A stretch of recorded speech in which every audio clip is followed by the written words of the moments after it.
Primitive man believed the sun to be a huge ball of fire, much like a great chunk of coal that would eventually burn itself out like a cold cinder in a few thousand years. But in the 1920s, astronomers changed all this. They told us that it was nuclear energy that fired the sun and stars. Our sun is really a star, not just an ordinary furnace sending out light and heat, but a huge nuclear furnace that will burn and produce great amounts of radiant energy for millions and millions of years. The sun generates 90% of its energy in its core. Every second, 564 million tons of hydrogen are converted to 560 million tons of helium. The remaining 4 million tons radiates away each second as heat and light, like the sunlight we saw streaming through our ceiling a moment ago. The sun will continue to burn itself at this rate for billions of years to come, changing hydrogen to helium. It does this by thermonuclear burning, fusion if you will, a process that literally is the ultimate source of energy in the universe. In the sun's core, subatomic particles are racing about at incredible speeds, creating a sort of atomic pudding. As they rush about, they bump into one another. Sometimes they bump hard enough so they can't pull apart again. They fuse, and some of their mass is changed to energy. Here on Earth, fusion researchers have been trying for 20 years to imitate the sun. The high temperatures in the sun would burn any metal to a hot, scalding gas. Everything we know of will melt by about 6,000 degrees Fahrenheit. So we couldn't possibly put such hot, fast-moving particles into a pot and cook them up. And that's the crux of the fusion problem here on Earth. How to keep a group of hot particles in one place without a pot. The fuel for fusion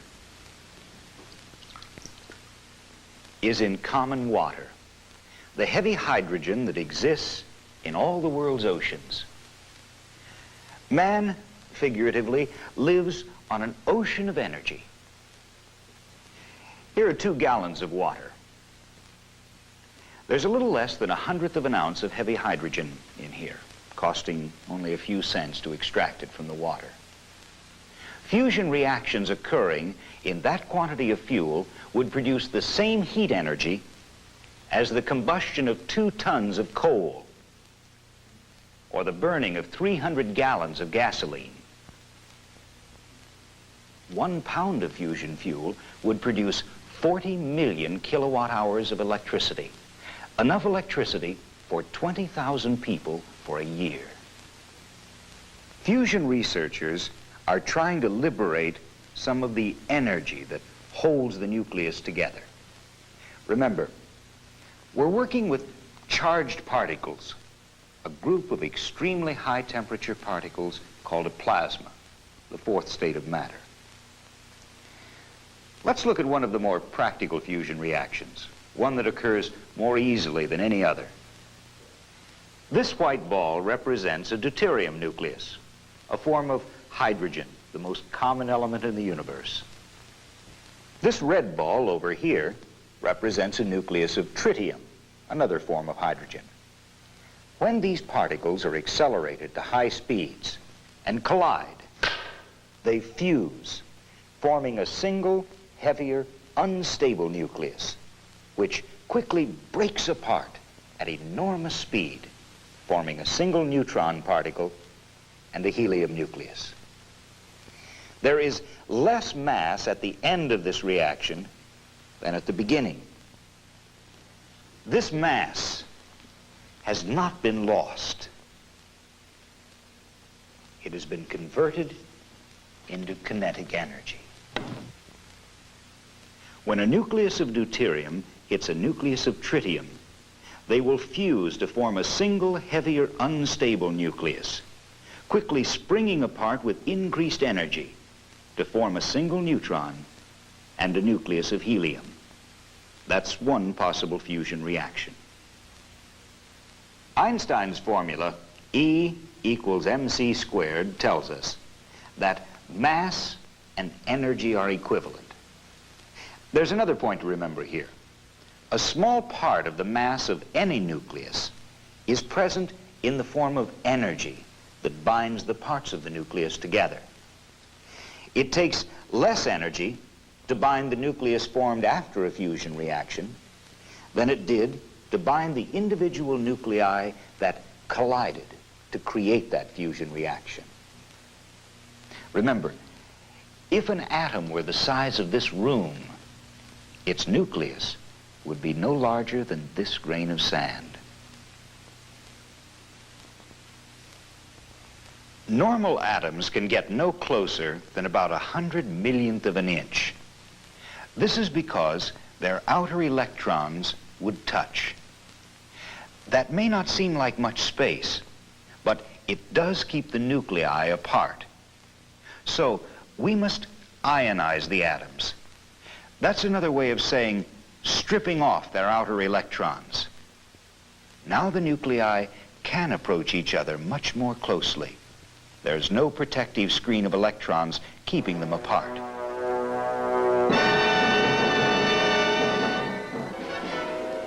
The sun uses its enormous gravitational pressures to squeeze the particles extremely close together. But here on Earth, we cannot command such massive forces. We must therefore turn to intense magnetic fields or to high-powered lasers. To overcome the mutual repulsion of subatomic particles, we must accelerate them to enormous speeds. This means heat. We must heat the particles hotter and hotter, get them to move faster and faster. If we can get them close enough together, the nuclear force within the particles will take over and they will fuse.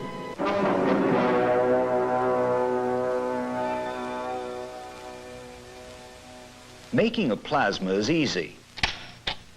Every time we turn on a fluorescent light, we make a plasma. But as far as fusion researchers are concerned, these plasmas are too cold. Our laboratory plasmas must approach 100 million degrees centigrade. Fusion is heating and confinement, preventing these hot particles from coming in contact with anything solid. Once a hot plasma touches anything, it cools off. It ceases to be a plasma. The problem is not one of preserving the container, but rather one of preserving the plasma. Here's a group of balls representing charged plasma particles. They are more or less moving at random with no particular direction to their motion. When we apply a magnetic field to these charged particles, their electrical charge forces them to spin or spiral along the lines of magnetic force. The magnetic field has given the particles invisible backbones. The negatively charged particles spiral in one direction. The positively charged particles in the opposite direction. As they travel on their helical paths, the particles will occasionally collide with other particles. When this occurs, the particles scatter or jump from one field line to another, eventually drifting out of the center of the magnetic field to diffuse to the walls of the container. Researchers have used a number of different shapes to confine plasma particles. One of these shapes has been a magnetic mirror. Here's a hollow piece of straight plastic tube. It's wrapped with electrical windings that create the magnetic field. We pump most all of the air out. Then we inject our fuel into the tube, apply an electrical potential and a magnetic field. This field forces the charged particles toward the center of the tube, creating a small diameter plasma about the size of a garden hose. To prevent the particles from escaping out the ends of the container, we place strong magnetic fields here at each end. These strong magnetic fields act as mirrors. As the particles approach the ends, they face a more powerful magnetic field than the one in the middle. This turns them around, and they bounce back toward the other end in a kind of ping-pong fashion. We call these devices mirror machines. Despite all these considerations, some particles do get lost out the ends. Now, we can design a device that has no ends. We can turn the ends of this tube upon themselves to form a circle or donut. We call this shape a torus. And many research bottles are of such shape, including tokamaks. Theoretically, now the particles should race around and around until they hit some other particles and fuse. Well, it's just not that simple. As fusion researchers have painfully discovered, when we turn this straight tube into a torus, you run into yet another problem. We've compressed the magnetic lines of force much closer together on the inside of the torus, making the field much stronger here on the inside wall than on the outside wall here. Since particles always seek the path of least resistance, they will drift across the magnetic fields toward the outside wall and be lost. Man is trying to satisfy an age-old golden rule which Dr. James Tuck of Los Alamos once told us about. Now, the golden rule, if you want to make fusion power, is this. You have yourself a bottle. It's got some density of particles, n per cc. It's also got some temperature. And it stays in the bottle for some time tall. Now, it turns out that you've spent some work in getting it up to this high temperature to cook up the contents of the bottle. You spent something. Now then, something comes out in the way of thermonuclear burning. What you have to do is to ensure that there's more comes out than you've put in. And there are certain factors you have to put in because... In producing fusion conditions, we do have some flexibility. We can hold the plasma at low densities for, say, 1 second. Or we can choose to hold the plasma at higher densities, say 100 times greater, for only 1/100th of a second. We must also heat the plasma to 100 to 150 million degrees. Now, how can we achieve these incredible temperatures? Well, we can use resistance heating to heat the plasma to about 20 million degrees centigrade. This is the same principle that makes the wire in your toaster hot. Then we can compress the plasma into a smaller and smaller volume, heating it to perhaps 50 million degrees centigrade. At these temperatures, the plasma begins to self-heat to 100 to 150 million degrees centigrade. Heating does appear to be a major obstacle, but not insurmountable. 24 years of effort have produced plasmas that have buckled, many that have kinked, others that have fluted, whipping around like a wild snake to eventually hit the walls and quench out. Still, there's no fundamental reason why nuclear fusion is not achievable. Dr. Harold Firth of Princeton University. When I came into this project almost 20 years ago, there was a tremendous amount of enthusiasm. Everyone was confident of success. And the reason that mood then faltered for about a decade is that this enthusiasm was a kind of ignorant enthusiasm.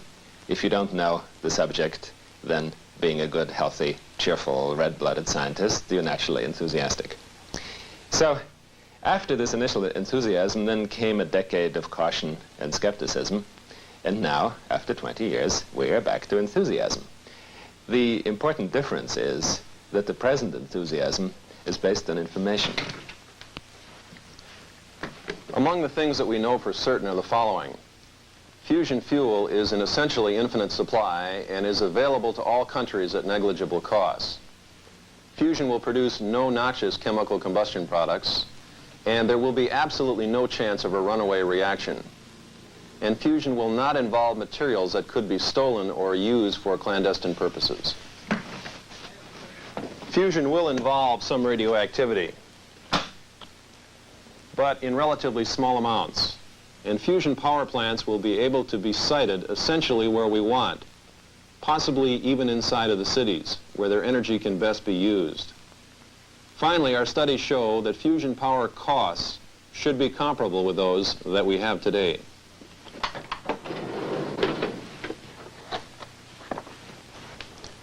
Fusion research and development problems are very complex. We feel that we have a very good understanding of what those problems are, and we are mounting a vigorous and expanding program to solve them. Later this decade, we expect to achieve a major program milestone, the creation of reactor-like conditions in a hydrogen plasma. At this laboratory, fusion research started some 20 years ago. And it seemed that one's professional life can be equated to the many machines that he has worked on. At the present time, we're rather preoccupied with our latest device, the Princeton Large Torus. The Princeton machine is a donut-shaped torus called a tokamak.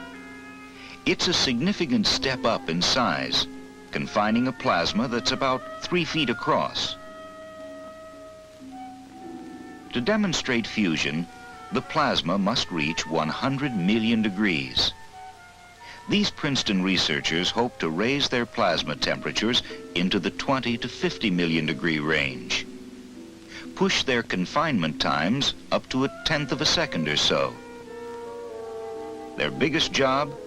Keeping the plasma from shifting up or down, from bulging or expanding, not allowing the plasma to hit the walls of the container. The performance of the Princeton machine promises to be a gold mine of information on the tokamak principle. Its success will tell fusion researchers just how big a step they must take toward the design of a large deuterium-tritium burning machine. Our initial motivation for building ORMAC, the Oak Ridge tokamak, was to find out how the donut-shaped plasma cross-section behaves as it's made fatter and fatter. ORMAC has a cross-section of about 18 inches. We began experiments in 1972, which confirmed our expectation that plasma confinement is indeed better in a larger device. The second phase of our experiments began in 1973, when we started using neutral beams to heat the plasma to higher temperatures. Right now, we have heated the plasma ions to a temperature of about 6 million degrees C and have confined the plasma for about 1/100th of a second. We hope to increase these numbers.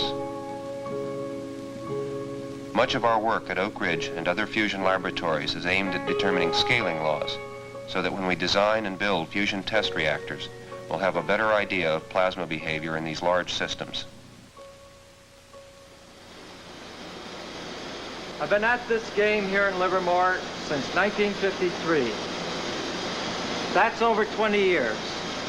I've worked on several experiments, including Toy Top, 2X1, 2X2, and now we're on the air with a new machine, 2X2B. The Livermore machine is the largest, most advanced mirror device in the world. A new heating system has been added, pushing the temperature of the plasma to 40 million degrees. The theory behind the mirror approach is to bounce the plasma particles back and forth many times before they are lost out the ends of the machine. The plasma is now being held for about 1/1000th of a second, still too short a time. The plasmas created are also still too thin and too cold. But as larger and larger devices are built, these Livermore researchers believe the energies and confinement times will improve. Okay, great. Doesn't have much of an integral, but That's right. here at Los Alamos, our main approach is pulsed high-density systems. Compared to the tokamaks and mirror machine, our plasma densities are 1,000 times larger, and our confinement times correspondingly 1,000 times smaller.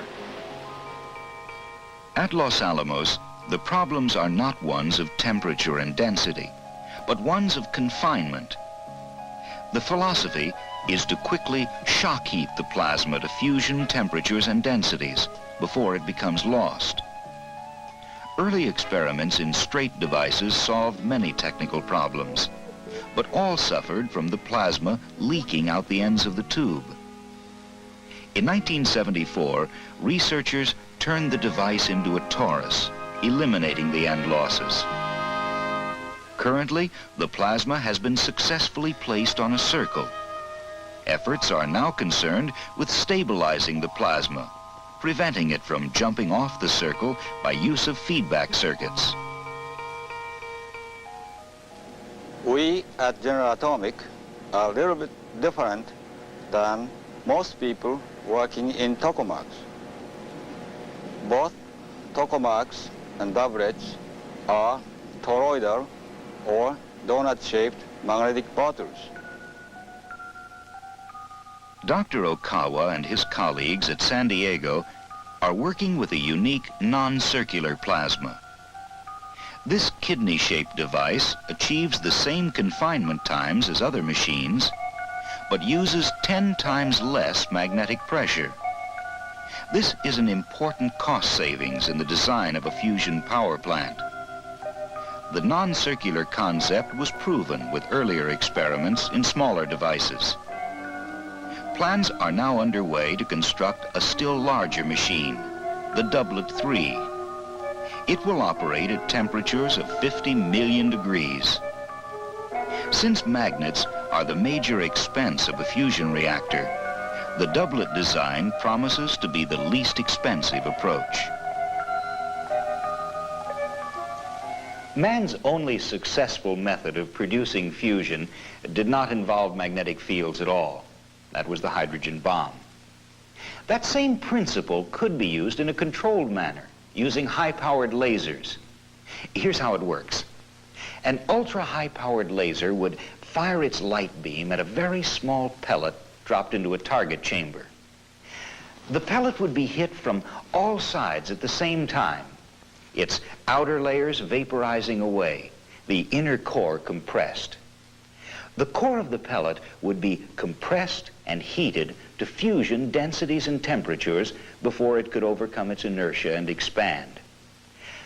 Pellet after pellet would be dropped, perhaps 10 a second, each releasing as much energy as about 10 pounds of dynamite. This energy could be used to heat the surrounding fluid hot enough to make steam. The laser fusion reactor would be working like an internal combustion engine, putting along. The mini pellet would be quite small, probably a hollow sphere about the width of a single human hair. Here are 1 million such pellets. The challenge is to build a laser powerful enough and to manufacture a cheap, suitable fuel pellet. Computer studies here at Livermore really gave impetus to laser fusion in 1961. We were able to show theoretically that you might be able to compress and heat a tiny pellet of deuterium-tritium with a powerful laser beam and create a fusion event. Right now, we're in the process of building a 10 kilojoule solid-state laser. It'll be about 100 yards long and will consist of an array of 20 laser beams. These beams will all be focused on a pellet in a target chamber, delivering more than 25 trillion watts of power in less than 1/1000th of a second. Lots of people ask us how we can design a laser fusion reactor that would ignite about 10 of these small pellets every second, time after time. Well, it involves a lot of moderately sophisticated technology. The theory is already fairly advanced. Meanwhile, in the laboratory, we have recently compressed and heated a pellet with a laser and released fusion energy. To have a commercial laser fusion reactor, we need to build a laser 1,000 times more powerful than any laser presently available. It's a difficult challenge. The fusion reactor's job, whether laser or magnetic, would be to draw the heat of the plasma off into a fluid circulating around the plasma chamber, and then through primary and secondary heat exchanging systems, the fusion heat would boil water, creating steam to turn a conventional turbine and run a generator. The outlook of the American fusion program is best characterized by ERDA's Dr. Robert Hirsch. In the early 1980s, we expect to create many thermal megawatts of fusion energy for the first time. And in the late 1980s, we are aimed at producing the first electrical power from fusion.